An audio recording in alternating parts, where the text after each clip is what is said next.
আজকে তোমাদের সাথে চকলেট কেকের ডিজাইন শেয়ার করব। একদম শুরু থেকে স্টার্ট করেছি।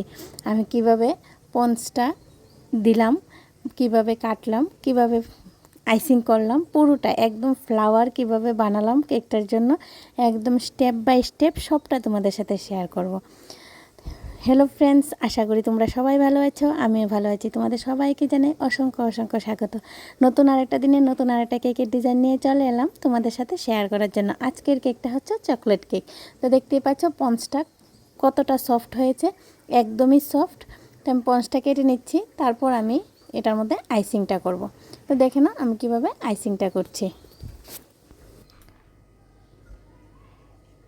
তো আমি পঞ্চগুলো সবগুলো দেখিয়ে দিলাম। আমি 3 লেয়ারে এটাকে কেটে নিয়েছি। এখন আমি একটু সোক করে নিচ্ছি সুগার সিরাপ দিয়ে। আমি সুগার সিরাপের সাথে একটু মিল্কও এড করেছি। ভালো করে সোক করে নিয়েছি। এখন আমি উপরে ক্রিমটাকে লাগিয়ে দেব। লেয়ার বাই লেয়ার এভাবে আমি ক্রিমটাকে সুন্দর করে লাগিয়ে দেব। আমার কেক বানানো যদি তোমাদের থেকে ভালো লাগে, অবশ্যই চ্যানেলটাকে সাবস্ক্রাইব করে পাশে থাকা বেল আইকনে ক্লিক করে দেবে। তাহলে আমি নতুন নতুন যাই কেকের ভিডিও ছাড়বো সর্বপ্রথম তোমাদের কাছে পৌঁছাবে গিয়ে। দেখো আমি কেকের মধ্যে ক্রিমের লেয়ারটা ভালো করে লাগিয়ে দিয়েছি। উপরের জায়গাটাও ভালো করে সোক করে নিচ্ছি। এখন আমি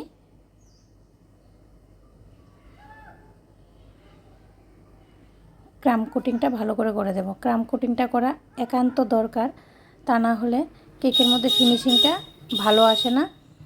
কেকের ক্রামসগুলো এসে পড়ে। উপরের লেয়ারটা আমি দিয়ে দিচ্ছি, সোক করে নেব, তারপর আমি ক্রাম কোটিংটা করে দেব।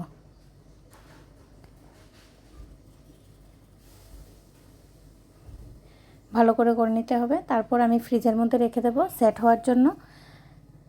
সেট হয়ে গেলে আমি ফিনিশিংয়ের জন্য বের করে নেব।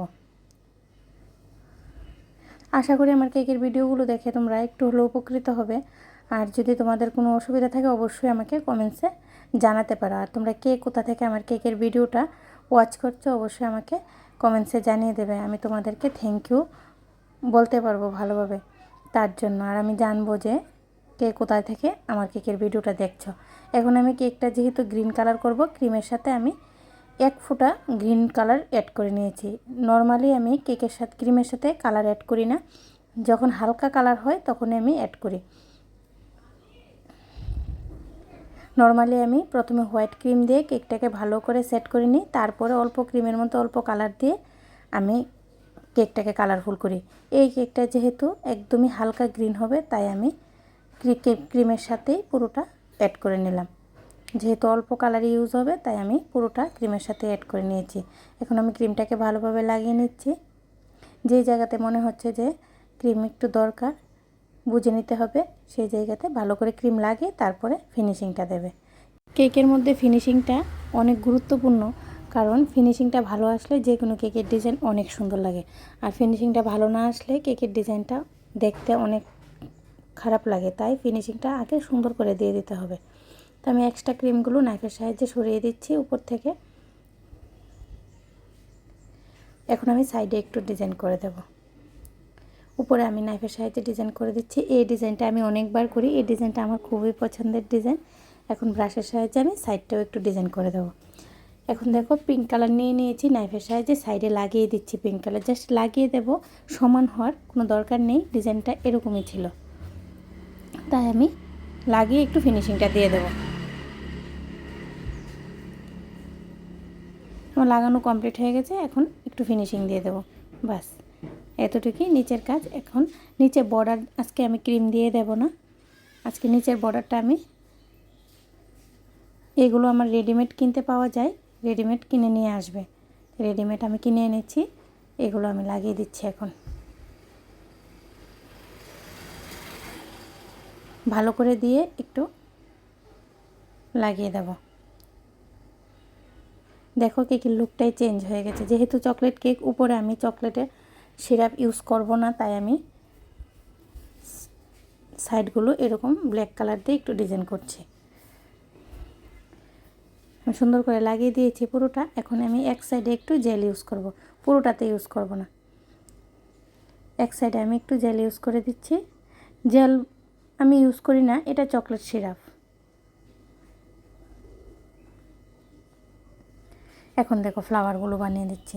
কীভাবে ফ্লাওয়ারটা বানালাম ভালো করে লক্ষ্য করো। আমি আমার অনেক ভিডিওতে ফ্লাওয়ার বানানো দেখিয়েছি, আবার দেখিয়ে দিচ্ছি। যারা দেখোনি অবশ্যই আশা করি বুঝতে পারবে আমি কিভাবে ফ্লাওয়ারগুলো বানিয়েছি। খুবই ইজি, ভালো করে লক্ষ্য করলে, স্কিপ না করে ভিডিওটা পুরোটা দেখলে বুঝতে পারবে অবশ্যই। তো আমার ফ্লাওয়ার দেখো বানানো কমপ্লিট হয়ে গেছে। আমি এখানে পিঙ্ক ফ্লাওয়ার ইউজ করেছি, যেহেতু আমি সাইডের বর্ডারটা পিঙ্ক দিয়েছি, তো আমি ফ্লাওয়ারটাও পিঙ্ক দিলাম। দেখতে অনেকটাই সুন্দর লাগবে। দেখো লুকটাই চেঞ্জ হয়ে যাচ্ছে। তা আমি আরেকটা ফ্লাওয়ার বানিয়ে নেব। দুটোটা ফ্লাওয়ারই তোমাদের সাথে শেয়ার করছি। একটা প্রথমটাতে না বুঝতে পারলে দ্বিতীয়টাতে অবশ্যই বুঝতে পারবে আমি কিভাবে ফ্লাওয়ারটা বানিয়েছি। দেখো সেকেন্ড ফ্লাওয়ারও আমার প্রায় রেডি। আমি সেকেন্ড ফ্লাওয়ারটাও পিঙ্ক কালার রেখেছি। এখন ফ্লাওয়ারটা বসিয়ে দেবো কেকের মধ্যে। একটু বড় বড় করে ফ্লাওয়ারগুলো বানিয়েছি, দুটো ফ্লাওয়ার দিয়ে আমার কেকের এক সাইড একটু পূর্ণ হয়ে যায়, কারণ বেশি ফ্লাওয়ার দেব না, দুইটা ফ্লাওয়ার দেওয়ার কথাই বলেছিল। তা আমি বসিয়ে দিলাম। দেখো আমার কেকের ডিজাইন অলমোস্ট ডান। এখন আমি সাইডে একটু পিঙ্ক কালার দিয়ে কাজ করে দেবো। এখানে লিফ ইউজ করব না, আজকে গ্রিন কালার ইউজ করব না। আমার কাজ করা কমপ্লিট। সাইডে এখন আমি নিচে যে সুগার স্টিকগুলো ইউজ করেছি সাইডে উপরেও দিয়ে দেবো। কেক টপারটাও লাগিয়ে দিলাম, নামটা লিখে দেবো। আমার কেকের ডিজাইন একদম কমপ্লিট।